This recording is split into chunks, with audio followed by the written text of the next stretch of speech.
एक ईयर पहले quantum field theory पे 3 लेक्चर्स दिए थे और वो लेक्चर्स जहाँ पे एंड हुए थे उसमें मैंने आयलर-लैग्रांज इक्वेशन डिराइव की थी और उसके बाद आगे का सफ़र मैंने कंटिन्यू नहीं किया था।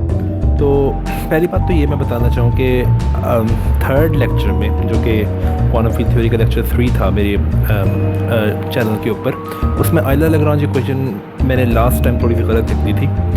अब चूँकि ये लेक्चर हम स्टार्ट करने लगे हैं उसी क्या कहना चाहिए उसी यानी कि जहाँ मैंने छोड़ा था, तो अब मैं आयलर-लैग्रांज इक्वेशन यहाँ पे सही लिखूँगा क्योंकि वहाँ पे थोड़ी सी मिस्टेक हो गई थी और इंशाल्लाह अब यहाँ से हम आगे चलेंगे। तो जैसा कि आप टाइटल देख सकते हैं कि ये जो सारे का सारा लेक्चर है ये आयलर-लैग्रांज इक्वेशन से शुरू होगा और क्लाइंट-गॉर्डन हैमिल्टोनियन तक जाएगा। अच्छा, यहाँ पे एक बात मैं ये कह दूँ कि क्वांटम फील्ड थ्योरी की कैलकुलेशंस काफ़ी लंबी हो सकती हैं, तो सिर्फ पेडागोजिकल रीजंस के लिए मैंने इस पूरे के पूरे लेक्चर में वो अप्रोच अपनाई है जो कि कई सारे क्वांटम फील्ड थ्योरी के टीचर्स अपनाते हैं। और वो अप्रोच ये है कि कई सारे क्वेश्चंस हैं जो कि मैं डायरेक्ट आपको करके दिखाऊंगा नहीं, लेकिन आपको दे दूंगा एज एन एक्सरसाइज ताकि आपको अंदाज़ा हो सके कि क्वांटम फील्ड थ्योरी कैलकुलेशंस की कैसे जाती हैं। क्योंकि अगर आपको सारी कैलकुलेशंस खुद ही करके मैं दिखा दूँ तो फिर you will not learn anything. Okay, तो जो फर्स्ट टॉपिक है वो ज़ाहिर आयलर-लैग्रांज इक्वेशन है और इसमें सबसे पहले मैं रिवाइज़ करूँगा कि आयलर-लैग्रांज इक्वेशन ठीक है जो मैंने लास्ट टाइम बताई थी, थोड़ी सी मिस्टेक थी उसमें। तो आयलर-लैग्रांज इक्वेशन जो है वो ये है। अब इस इक्वेशन को हमने डिराइव कैसे किया था वो मैंने लास्ट लेक्चर में बताया था। मैं थोड़ा सा रिवाइज़ करने के लिए ये बता दूँ कि इसमें ये जो कर्ली एल है, जिसको हम स्क्रिप्ट एल भी कहते हैं, ये दरअसल लैग्रांजियन डेंसिटी है और ये फाई दरअसल एनी फील्ड, यानी जो जिस फील्ड के बात आप कर रहे हो क्वांटम फील्ड थ्योरी में, ये दरअसल वो फील्ड है। और ये पार्शियल म्यू दरअसल स्पेस डेरिवेटिव है with respect to space and time. ये सारी बातें पिछले लेक्चर में अगर आपने देखा हुआ है, पिछला लेक्चर जो कि बहुत पुराना अपलोड हुआ था, तो आपको ये बातें पता होंगी। और ये दरअसल सिर्फ ऐसे कोई इनका नंबर है। मैंने कुछ कोई इनको यहाँ पर नंबर किया क्योंकि बाद में मुझे रेफरेंस में आसानी होती है। ओके, तो यह बात हमें पता है कि म्यू जो है वो 0, 1, 2, 3 है। 0 का मतलब है टाइम। ये दरअसल 4 स्पेस कोऑर्डिनेट्स पे लेबल्स हैं। 0 का मतलब है टाइम कोऑर्डिनेट और 1, 2, 3 का मतलब है x coordinate, y coordinate and z coordinate. लेकिन एक्चुअली आप अगर आपने थोड़ी सी जनरल रिलेटिविटी पढ़ी हो तो आपको पता होगा कि ज़रूरी नहीं है कि आप स्पेस कोऑर्डिनेट से यूज़ करो तो आपने एक्स, वाई, जेड कोऑर्डिनेट से यूज़ करने हैं। आप कोई भी 3 कोऑर्डिनेट्स यूज़ कर सकते हो, जैसे कि स्फेरिकल पोलर कोऑर्डिनेट्स में आप r, थीटा, फाई यूज़ करते हो। Anyhow, this equation implies Noether's theorem. तो हम एक थ्योरम प्रूफ करेंगे। वो थ्योरम मैं कह सकता हूँ कि क्वांटम फील्ड थ्योरी को आप कर नहीं सकते हो उस थ्योरम के बगैर। उसका नाम है नॉइजर्स थ्योरम। आपने शायद क्लासिकल मैकेनिक्स में भी ये थ्योरम पढ़ी हो। तो नॉइजर्स थ्योरम को प्रूफ करने में इस इक्वेशन का बहुत ज़्यादा हाथ है। और ये बात जो मैंने लिखी है कि this equation implies Noether's theorem, ये बात बिल्कुल सही है क्योंकि ये इक्वेशन इटसेल्फ काफ़ी है नॉइजर्स थ्योरम को प्रूफ करने के लिए। नॉइजर्स थ्योरम है क्या, पहले हम ये देखते हैं। बल्कि उससे पहले हम सभी कुछ एग्जांपल्स देख लें क्योंकि हम डिफरेंट लैग्रांजियन डेंसिटीज़ के लिए आयलर-लैग्रांज इक्वेशंस कैलकुलेट कर सकते हैं। और मैंने यहाँ पे 3 एग्जांपल्स दी हैं। मैं चाहूँगा कि आप पहली एग्जांपल को एटलीस्ट ज़रूर वेरीफाई करो कि क्या जो लैग्रांजियन डेंसिटी मैं यहाँ पे दूँगा, जो कि मैं दिखा देता हूँ, ये वाली लैग्रांजियन डेंसिटी, क्या इसके लिए जो आयलर-लैग्रांज इक्वेशन है क्या वो ये आती है। और ये मशहूर क्लाइंट-गॉर्डन इक्वेशन है। अगर आपने रिलेटिविस्टिक क्वांटम मैकेनिक्स पढ़ी है तो आप इस इक्वेशन को जानते होंगे। ओके, तो एक और लैग्रांजियन डेंसिटी जो कि है ये है मैक्सवेल लैग्रांजियन डेंसिटी और इसमें एफ म्यू दरअसल ये है। अगर आपने थोड़ी सी रिलेटिविटी पढ़ी है तो आप इसको जानते होंगे। अगर आप बिल्कुल अनफेमिलियर हैं इस लैग्रांज से तो उसमें कोई घबराने की बात नहीं है। हम इसको बाद में इसको कवर करेंगे। लेकिन अगर आप जानते हैं इस लैग्रांजियन को तो फिर आप वेरीफाई कर सकते हैं कि इस लैग्रांजियन डेंसिटी की जो आयलर-लैग्रांज इक्वेशन है, यहाँ पे कन्फ्यूजन हो रही है। आयलर-लैग्रांज इक्वेशन इज़, तो ये आयलर-लैग्रांज इक्वेशन नहीं है, ये आयलर-लैग्रांज इक्वेशन एक्चुअली इसकी ये है नीचे जो अब आई है। ये दरअसल सिर्फ एफ़ की डेफिनेशन थी, एफ म्यू की डेफिनेशन है क्योंकि इसमें जो फील्ड है वो दरअसल ए म्यू है ना कि एफ म्यू। ओके, सो जो थर्ड लेग्रांजियन डेंसिटी है, ये दरअसल डिराक लेग्रांजियन डेंसिटी है। अच्छा, एक और बात, मैं आज अब के बाद लेग्रांजियन डेंसिटी को सिर्फ लेग्रांजियन कहा करूँगा, क्योंकि ये बहुत कॉमन प्रैक्टिस है पार्टिकल फिजिक्स में। ओके, तो इस लेग्रांजियन के लिए जो आइडियल लेग्रांज इक्वेशन है वो ये है, जो कि जिसको हम डिराक इक्वेशन कहते हैं। तो एटलीस्ट आप इसमें से पहली इक्वेशन तो ज़रूर वेरीफाई करें कि क्या इस लेग्रांज डेंसिटी से आइडियल लेग्रांज इक्वेशन ये आती है या नहीं। और आइडियल लेग्रांज इक्वेशन को मैं अब ईयल इक्वेशन कहूँगा। Okay, so the bottom two, ये मैंने सिर्फ एक नोट लिखा है, the bottom two Lagrangian are required to understand quantum electrodynamics. तो क्वांटम इलेक्ट्रोडायनामिक्स के बारे में काफ़ी लोग फेमिलियर होंगे कि ये क्या होती है। एटलीस्ट आप पॉपुलर साइंस से तो बिल्कुल जानते होंगे कि ये इसका मतलब क्या है। क्वांटम इलेक्ट्रोडायनामिक्स दरअसल वो थियरी है जो कि इलेक्ट्रोमैग्नेटिक रेडिएशन, इलेक्ट्रोमैग्नेटिक फील्ड्स की इंटरेक्शंस को एक्सप्लेन करती है। तो इस थियरी को समझने के लिए आपको ये मैक्सवेल लेग्रांजियन और ये डिराक लेग्रांजियन समझना बहुत ज़रूरी है। Okay, noises theorem. Noises theorem क्या है? बहुत सिंपल स्टेटमेंट है।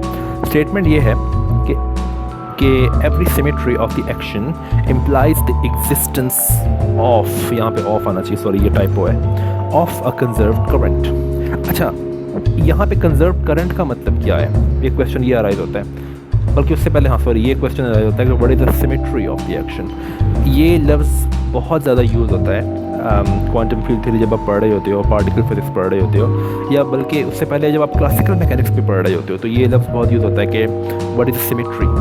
तो सिमेट्री का मतलब बहुत सिंपल है, वो ये है कि a symmetry of an action of यहाँ पे टाइप हुआ है, sorry, a symmetry of an action is a transformation that leaves the Lagrangian invariant। अच्छा, यहाँ पे बात हो रही है सिमेट्री ऑफ एक्शन की। तो अगर मैं बहुत सिंपल लफ्ज़ों में कहूँ तो मैं कहूँगा कि सिमेट्री ऑफ एक्शन दरअसल ऐसी ट्रांसफॉर्मेशन है जो कि एक्शन को इन्वेरिएंट रखती है। लेकिन यहाँ पे मैंने एक बात लिखी है, दैट लीव्स Lagrangian invariant, और यहाँ पे ब्रैकेट में एक और बात लिखी है, up to a total divergence. इसका मतलब क्या है? पहली बात तो ये कि आप ये सोच सकते हैं कि अगर Lagrangian इन्वेरिएंट है तो एक्शन तो ऑब्वियसली इन्वेरिएंट होगा। लेकिन अगर एक Lagrangian है, वो इन्वेरिएंट नहीं है, लेकिन वो उस ट्रांसफॉर्मेशन में चेंज इस तरह से होता है कि Lagrangian में एक टोटल डाइवर्जेंस, यानी कि एक 4 वेक्टर की डाइवर्जेंस ऐड हो जाती है, तब भी एक्शन इन्वेरिएंट है। तो यहाँ पे मैंने वाई इसलिए लिखा है कि आप सोचें कि ऐसा क्यों है कि अगर Lagrangian में एक टोटल डाइवर्जेंस ऐड हो जाए तो फिर भी एक्शन इन्वेरिएंट होगा। तो ऐसी ट्रांसफॉर्मेशन भी दरअसल एक्शन की सिमेट्री ही है।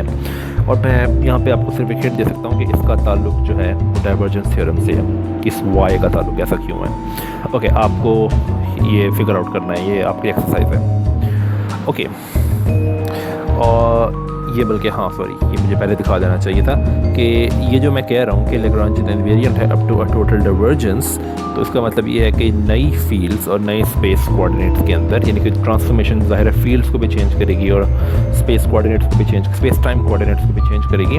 तो जो नया Lagrangian है वो दरअसल पुराने Lagrangian में एक सिंपल डाइवर्जेंस ऐड हुई है। तो अगर ऐसा भी Lagrangian चेंज हो तब भी एक्शन इन्वेरिएंट रहेगा। ऐसा क्यों है ये आप लोगों ने फिगर आउट करना, ये इतना मुश्किल नहीं है, बहुत सिंपल है। ओके, अगला क्वेश्चन है कि what is a conserved current. Well, इसका आंसर बहुत सिंपल है कि a conserved current is a current that satisfies the equation of continuity. अच्छा, इक्वेशन ऑफ कंटिन्यूटी के बारे में आप लोगों ने शायद पढ़ा हो पहले, और आपने शायद उसकी नॉन रिलेटिविस्टिक फॉर्म पढ़ी हो, लेकिन उस फॉर्म को हम बहुत इजीली कन्वर्ट कर सकते हैं रिलेटिविस्टिक फॉर्म में, और फिर उस इक्वेशन को हम देख सकते हैं कि दरअसल मैं आपको पहले दिखा देता हूँ वो इक्वेशन ये नॉन रिलेटिविस्टिक फॉर्म है, ये मोस्ट प्रोबेबली बहुत से लोगों ने पढ़ी होगी, लेकिन इसकी रिलेटिविस्टिक फॉर्म जो है वो ये है।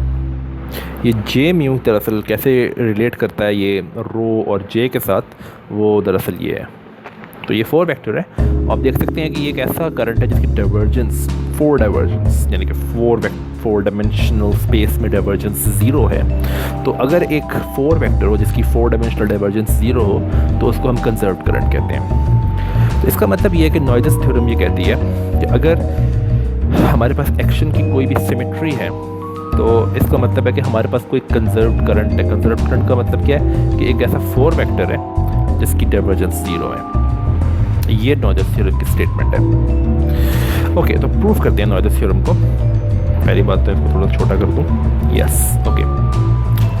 तो नॉइजर थ्योरम का प्रूफ कैसे जाएगा? सबसे पहले एज्यूम करते हैं, अच्छा इसका प्रूफ जो है ना ये 2 पार्ट्स में है, क्योंकि जो ट्रांसफॉर्मेशंस हैं वो 2 तरह की हो सकती हैं। पहली ट्रांसफॉर्मेशन तो ये होगी जो कि फील्ड्स को चेंज कर दे लेकिन स्पेस टाइम कोऑर्डिनेट्स को बिल्कुल भी कुछ ना करे। ओके, और ऐसी ट्रांसफॉर्मेशन भी हो सकती है जो कि फील्ड को कुछ ना करे लेकिन स्पेस फील्ड्स को भी ओके चेंज कर दे लेकिन स्पेस टाइम कोऑर्डिनेट्स को भी चेंज करे। तो क्वेश्चन ये उठता है कि हम शुरू में ही ऐसी ट्रांसफॉर्मेशन क्यों नहीं ले लेते जो कि फील्ड्स को भी चेंज करे और स्पेस टाइम कोऑर्डिनेट्स को भी? हम कर सकते हैं लेकिन सिर्फ पेडागोजिकल रीजंस के लिए। यानी कि इसका मतलब ये है, इसलिए मैं टर्म यूज़ करता हूँ बार बार, इसका मतलब ये है कि टीचिंग ईजीनेस के लिए पहले हम आसान काम करते हैं उसके बाद मुश्किल काम करते हैं। सिर्फ इसका ये रीज़न है और कोई रीज़न नहीं है कि हम पहले ऐसे क्यों ट्रांसफॉर्मेशन दे रहे हैं जो कि सिर्फ फील्ड्स को चेंज करती हैं। ओके, खैर, तो अगर एक ट्रांसफॉर्मेशन है जो कि फील्ड्स को चेंज करती है इस तरह से, तो यहाँ पे मैंने लिखा है note that the coordinates are unchanged. Yes, क्योंकि मैंने एज्यूम किया कि कोऑर्डिनेट्स चेंज नहीं कर रहे। So using the chain rule of multi variable calculus, जो कि आई एम श्योर आप लोगों ने पढ़ा होगा, अगर आप लोगों ने ये नहीं पढ़ा हुआ तो ये कोर्स आपके लिए नहीं है। क्वांटम फील्ड थ्योरी बहुत आगे आ गए हो आप। अगर आपको ये चीज़ नहीं पता तो अभी आप बहुत आगे जा रहे हो अपनी एबिलिटीज़ और अपने टाइम से। तो ये कोर्स आपके लिए नहीं है अगर आपको वाकई ये चेन रूल नहीं पता मल्टी वेरिएबल कैलकुलस का। तो हम अगर लेग्रांजियन में चेंज एवेल्यूएट करना चाहिए और हम जानते हैं कि लेग्रांजियन फील्ड्स पे डिपेंड करता है और उनके फर्स्ट डेरिवेटिव्स पे डिपेंड करता है, तो लेग्रांजियन में जो चेंज होगा वो कुछ यूँ होगा, यूँ। और ये आप वेरीफाई कर सकते हैं, ये बहुत आसान है वेरीफाई करना। ओके, उसके बाद अब हम आइलर लेग्रांज इक्वेशन अगर यूज़ करें, मैं पहले दोबारा करके दिखा दूँ पीछे वाली। Oh sorry, what's that? Yes, ये वाली जो चेंज है लेग्रांजियन में, अगर इस चेंज पे हम यूज़ करें आइलर लेग्रांज इक्वेशन, उसके अलावा हम यूज़ करें उस पर प्रोडक्ट रूल ऑफ कैलकुलस जो मैंने लिखा हुआ है आगे, using the Euler Lagrange equation and the product rule of differentiation. ये आप लोगों को पता होना चाहिए कि प्रोडक्ट रूल ऑफ डिफरेंशिएशन क्या है और आपको बीच में नेसेसरी स्टेप्स फिल करने होंगे, क्योंकि ये इतना मुश्किल नहीं है, बहुत आसान है, इसमें कोई घबराने की बात नहीं है। तो आपके पास ये बन जाती है कि जो चेंज इन लेग्रांजियन है वो दरअसल इस चीज़ के इक्वल है। अच्छा, अब हम जानते हैं कि लेग्रांजियन में हम जानते हैं कि लेग्रांजियन जो है उसमें चेंज या तो ज़ीरो हो। मैंने कहा था कि एक्शन इनवेरिएंट तब रहता है या तो जब लेग्रांजियन इनवेरिएंट हो। अगर लेग्रांजियन इनवेरिएंट है तो जो डेल्टा लेग्रांजियन होगा वो क्या होगा? ज़ीरो। या मैंने ये कहा था कि या तो लेग्रांजियन में चेंज आ सकता है एक टोटल डाइवर्जेंस के तौर पे, तो यहाँ पे मैंने क्या लिया है कि डेल्टा लेग्रांजियन क्या है? एक टोटल डाइवर्जेंस। अगर तो लेग्रांजियन में चेंज नहीं आया तो ये जे है ये ज़ीरो हो जाएगा। इसका मतलब है कि ये जो फैक्टर है सारे का सारा, सॉरी ये डाइवर्जेंस है जो इतनी सारी की सारी ये इसकी इक्वल है, क्योंकि ये यहाँ पे डेल्टा लेग्रांजियन है, यहाँ पे डेल्टा लेग्रांजियन है, तो ये फिक्स इक्वेशन जो है वो यू बन जाएगी। अब चूँकि ये इक्वल हैं तो मैंने सबको एक साइड पे ला के एक सिंगल डाइवर्जेंस बना दिया, और आप देख सकते हैं कि ये पूरे का पूरा ये एक वेक्टर है और इसकी डाइवर्जेंस ज़ीरो है, तो ये एक कंजर्व्ड करंट है। तो I think noise theorem prove हो गई है। नॉइजर थ्योरम यहाँ पे लिखा भी हुआ है, इस पूरे के पूरे वेक्टर को मैंने नाम दे दिया है कैपिटल जे म्यू का, और ये कंजर्व्ड करंट है। तो इसका मतलब है कि एनी डेल्टा फाई के लिए, यहाँ पे डेल्टा फाई आप नोटिस करेंगे कि ये मिसिंग, ये डेल्टा फाई जो है ये कुछ भी हो सकता है, तब भी ये सारे का सारा एक कंजर्व्ड करंट होगा, क्योंकि मैंने यहाँ पे डेल्टा फाई की कोई फॉर्म एज्यूम नहीं की है। इसका मतलब है कि ये किसी भी डिफॉर्मेशन ऑफ फील्ड्स के लिए काफ़ी, यानी कि फील्ड को जिस तरह मर्जी चेंज करो, नॉइजर थ्योरम ठीक है। ओके, तो ये प्रूव होगी नॉइजर थ्योरम, लेकिन ये ख़ास तरह की ट्रांसफॉर्मेशंस के लिए हुई है। तो अगर ऐसी ट्रांसफॉर्मेशन हो जहाँ पे स्पेस टाइम दोनों यानी कि स्पेस टाइम कोऑर्डिनेट्स और फील्ड्स दोनों चीज़ें चेंज हो, तब क्या होगा? Let's see. अच्छा, यहाँ पे कमेंट्स हैं थोड़े से नॉइजर थ्योरम के ऊपर। पहला कमेंट क्या है? ये एक्चुअली ये कमेंट्स मैंने इसलिए ऐड किए हैं क्योंकि ये दरअसल फिजिकल सिग्निफिकेंस दिखाते हैं नॉइजेस थ्योरम की।